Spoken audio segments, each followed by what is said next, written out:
Баршаңызға сәлем достар. Бүгін осындай әдемі банофи пай пирогының дайындалу жолымен бөлісетін боламын. Ең дәмді песочный тестінің, жұмсақ, өте дәмді песочный тестінің дайындалуымен бөлісетін боламын. Арнамнан алыстамай, менімен бірге болыңыздар.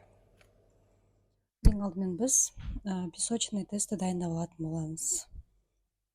Бізге қажет заттар 250 грамм ұн, 90 грамм қатты май, майымыз міндетті түрде салқын болуы қажет. 1 жұмыртқа, 70 грамм шекер және разрыхлитель қажет болады. 1 шай қасық. Достар, біз ең алдымен шекерімізге жұмыртқаны қосып, жақсылап араластырып дайындап аламыз. Ұнымызға 1 шай қасық разрыхлитель қосамыз. Мінекей. Жақсылап бір араластырып аламыз. Енді майымызды қосамыз. Достар, енді біз осы майымызды, бізде май салқын болу керек, майымызды үккіштен өткізіп, ұнтақтар жасайтын боламыз. Мінекей достар, өткізіп алдық. Енді қолымызбен кішкене әлде өтіп жібереміз. Майдың түйірлері болмау керек, барлығын жақсылап қолымызбен үгітіп аламыз. Біздің міне араластырып қойған жұмыртқа мен шекерді қосып, қамырымызды дайындаймыз. Жақсылап араластырамыз.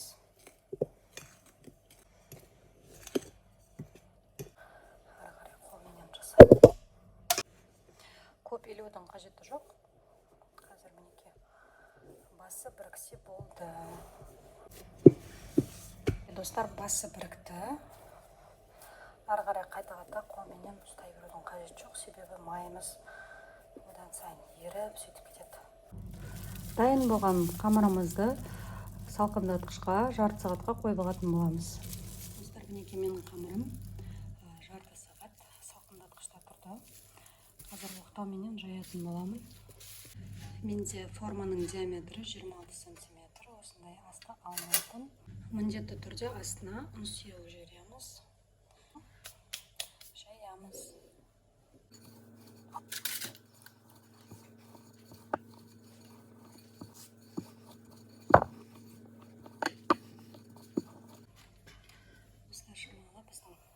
Бортигіміз деп айтады, осы жерін шығатындай етіп, қалдырып, кішкене жасаймыз. Енді достар, міне дайын болған қамырымызды оқтауменен жинаймыз.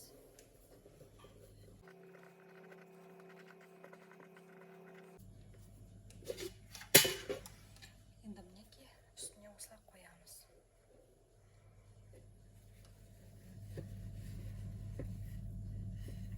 Мына жерлер ештен кетпейді, айналасынан алып жасап жіберетін боламыз. Алдымен осылай бортигін жасап аламын. Артық қамырларды сыртындағы түсіріп, бортигін жабыстырып шығамын. Менде күнде осы жасап жатқан кезде идеально шығатын еді. Бүгін камера болғасын. Почему-то дұрыс шықпай қалды, жыртылып.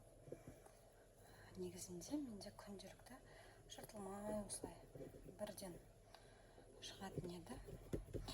Ештеңке етпейді. Сіздерде де осындай жағдай болып жатса, мінекей артық қалған жерлерін алып, осы жерлерге қоя қойсаңыздар болады. Мінекей.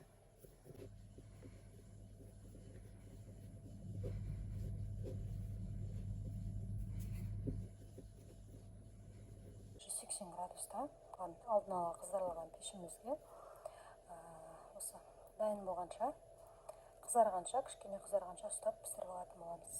Достар, мінекей менің пирогым әдемі болып пісіп шықты. Қазір бұны толық суығанша күтеміз. Оған дейін біз кремді дайындап қоятын боламыз. Кез келген 33-34% сливкиді пайдалануға болады. 300 грамм сливки бізде. Жақсылап қазір миксерлейтін боламыз. Бізде ұлғаю керек шамалы. Достар, шамамен сливкиге 40 граммдай сахарный пудра қосамыз. Сахарный пудра болмаса, шекер қоссаңыздар да болады. Мен қазір шекер қолданайын деп жатырмын.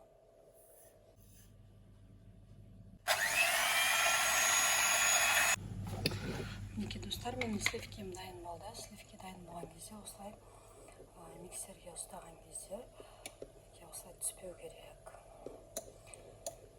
Егер де сіздерде сливкеларыңыз түспей жатырса, неге түспейді? Егер 12 сағат салқындатқышта тұрмаған болса, түсіп болмайды, жаңағыдай формасын ұстап болмайды.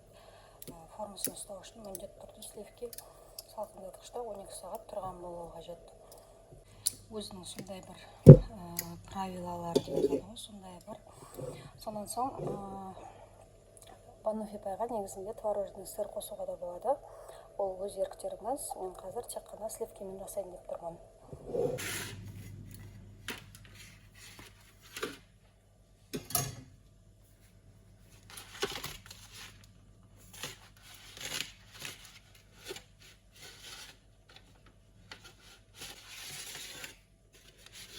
Достар, бұл мен продажаға дайындап жатырған пирог. Сол себептен бірден осылай ыдысына түсіріп алдым. Міндетті түрде сапалы варианы өзгеше пайдаланыңыздар. Сол кезде пирогтарыңыз одан сайын дәмді бола түседі.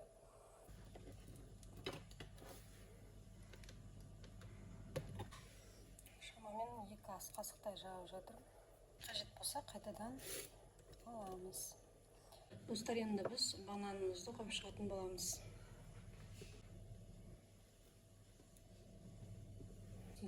Бір деген насадкаменен бетіне кремдерін жасап шығатын боламын. Қазір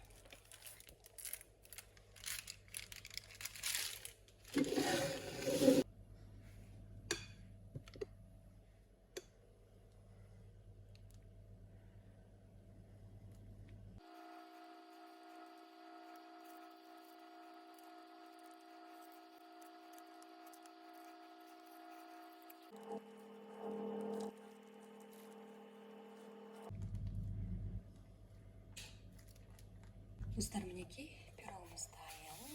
Өте әдемі болып шықты. Қазір бетіне кішкене какао сеуіп қоямыз. Грецкий жаңғақ сепсеңіздер де болады осылай жанына. Немесе какао. Мен какао ұнтағын сеуіп қоятын боламын.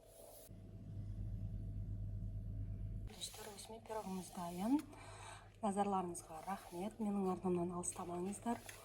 Сіздермен болған мен Нұрайым.